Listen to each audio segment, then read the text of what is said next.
भागवत में शुकदेव जी ने राधा जी का नाम नहीं लिया है, पर क्या भागवत में सचमुच राधा जी नहीं है? एक संत राधा जी का नाम भागवत में नहीं होने के पीछे इतना सुंदर कारण देख रहे हैं कि पूरा भागवत राधामय हो जाएगा। राधा जी का नाम भागवत में ना होने के भाव सुंदर चित्रण है, इसका आनंद लीजिए। विद्वान और पंडित लोग कहते हैं, जिस समाधि भाषा में भागवत लिखी गई और जब राधा जी का प्रवेश हुआ तो व्यास जी इतने डूब गए कि राधा चरित लिख ही नहीं सके। सच तो ये है कि जो पहले श्लोक में वंदना की गई, इसमें श्री कृष्णाय में श्री का अर्थ है कि राधा जी को नमन किया गया। शुकदेव जी पूर्व जन्म में राधा जी के निकुंज के शुक थे। निकुंज में गोपियों के साथ परमात्मा क्रीड़ा करते थे। शुकदेव जी सारे दिन श्री राधे राधे कहते थे। यह सुनकर श्री राधे ने हाथ उठाकर तोते को अपनी ओर बुलाया। तोता आया और राधा जी के चरणों की वंदना करने लगा। राधा जी ने उसे उठाकर अपने हाथ में ले लिया। प्रसन्न तोता फिर से श्री राधे राधे बोलने लगा।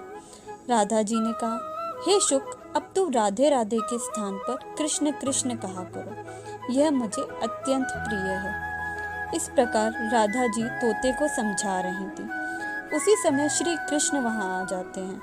राधा जी ने उनसे कहा, ये तोता कितना मधुर बोलता है। ऐसा कहते हुए शुक को ठाकुर जी के हाथ में दे दिया। राधा जी के द्वार पर राधा नाम रटने वाले शुक को सीधे भगवान की कृपा छांव प्राप्त हो गई। वह उनके हाथ में पहुंचकर धन्य भाग हुआ। इस प्रकार श्री राधा जी ने शुकदेव जी का ब्रह्मा के साथ प्रत्यक्ष संबंध कराया। जो ब्रह्मा के साथ संबंध कराए वही तो सद्गुरु होता है। इसीलिए शुकदेव जी की सद्गुरु श्री राधा जी हैं और सद्गुरु होने के कारण भागवत में राधा जी का नाम नहीं लिया। शुकदेव जी ने अपने मुख से राधा अर्थात अपने गुरु का नाम नहीं लिया गया। राधा जी का नाम भागवत में न आने का एक और कारण भी है। जब शुकदेव जी राधा शब्द का चिंतन कर लेते तो वे उसी पर राधा जी के भक्ति भाव में डूब जाते। सद्गुरु का चिंतन करो तो डूबना स्वाभाविक सी बात है। शुकदेव जी श्री राधा जी की भक्ति में डूबते तो कई दिनों तक उस भाव से बाहर ही नहीं आ पाते थे। अब शुकदेव जी तो आए थे परीक्षित को भागवत सुनाने। राजा परीक्षित के पास बचे थे केवल 7 दिन।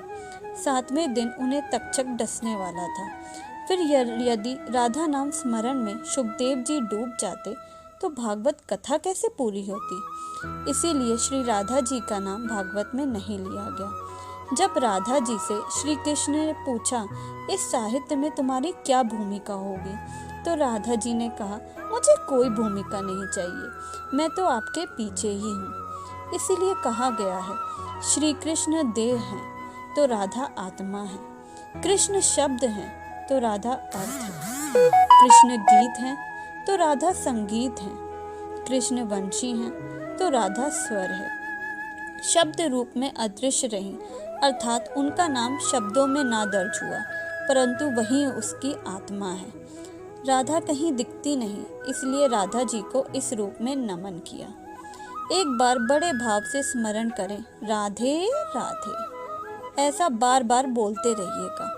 राधा राधा आप बोलें और अगर आप उल्टा भी बोलें तो वह धारा हो जाता है। धारा को अंग्रेजी में करंट कहते हैं। भागवत का करंट ही राधा है।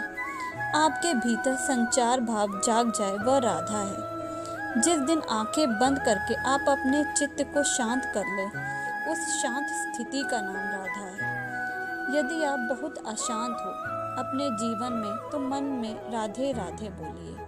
आप 15 मिनट में शांत हो जाएंगे, क्योंकि राधा नाम में वह शक्ति है। भगवान ने अपनी सारी संचारी शक्ति राधा नाम में डाल दी है। इसलिए भागवत में राधा शब्द हो या ना हो, राधा जी अवश्य विराजी हुए हैं। बोलिए श्री राधे राधे।